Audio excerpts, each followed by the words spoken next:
నాలుక మంచిదైతే మనం అంటాం కదా, నోరు మంచిదైతే ఊరంతా.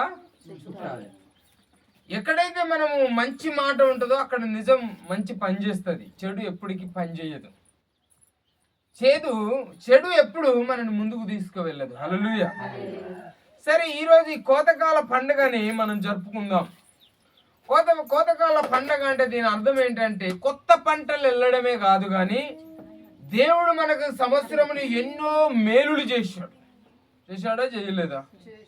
వాటన్నిటిని మనం ఏం చేయాలంటే ఈరోజు గుర్తు చేసుకోవాలి. కోతకాల పండుగలో వాటన్నిటిని మనం ఏం చేయాలా? జ్ఞాపకం చేసుకోవాలి.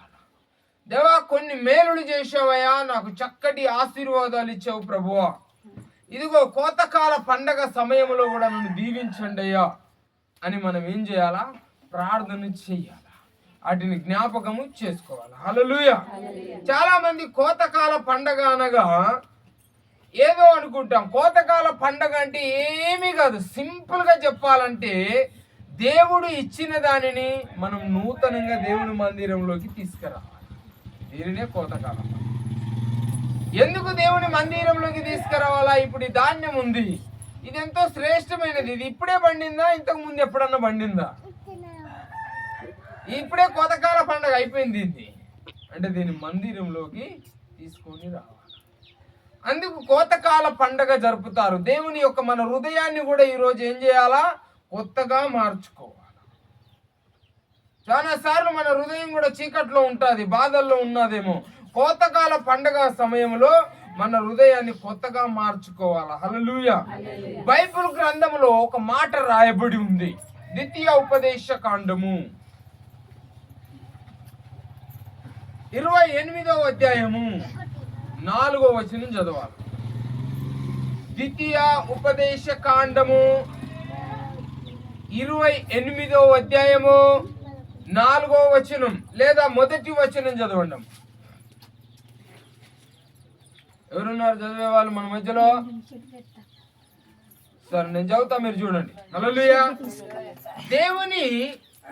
నీవు నీ దేవుడైన యెహోవా మాట శ్రద్ధగా విని నేడు నేను నీకు ఆజ్ఞాపించిన ఆజ్ఞల అన్నిటిని అనుసరించి నడుచుకొనిన ఎడల నీ దేవుడైన యెహోవా భూమి మీద నిన్ను సమస్త జనముల కంటే నిన్ను హెచ్చించును అని ఇక్కడ ఉంది. హల్లెలూయా. ఏమున్నది ఇక్కడ వాక్యంలో అంటే, నీ దేవుడైన యెహోవా మాటని ఎక్కడ వినాలి? శ్రద్ధగా విని దానిని నీవు జ్ఞాపకం చేసుకోవాలా, దాని ప్రకారం నీవు నడవాలా.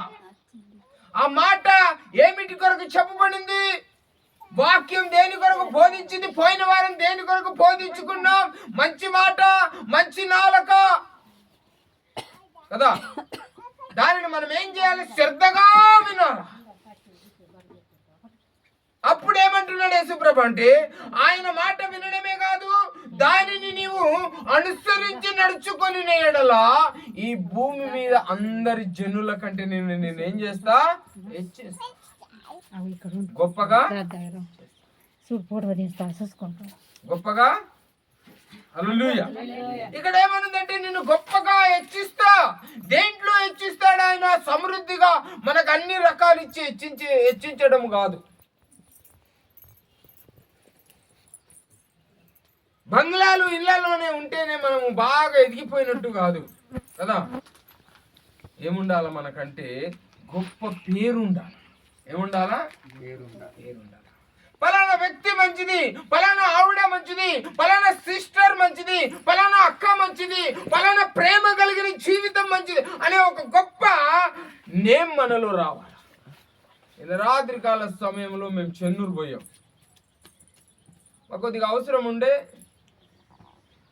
వెంకట్రావుపేటలో ఆ దుకాణం ఉంది కదా, డోంగ్రీ షాప్, అలా కారులో పోయినాం మేము. అలా కొడుకు నేను ఇద్దరం పోయాము. రిటర్న్ అయ్యాము. షాప్ కాడ ఆగాము కుళ్ళగుందామని. చలి బాగా పెడతాను, బట్టలు ఏం తీసుకోపోలే. మంచి 2 అవసరాల స్లాబ్ ఉన్నది. ఆమె దెబ్బ ఏడ్చుకుంటా బయటకు వస్తా ఉంది. షాప్ పక్కలోనే ఇల్లుంది. నేను అన్నాను, ఏమైందన్నా ఏడుచుకుంటే ఎగబడి వస్తుంది అమ్మాయి అన్నాను.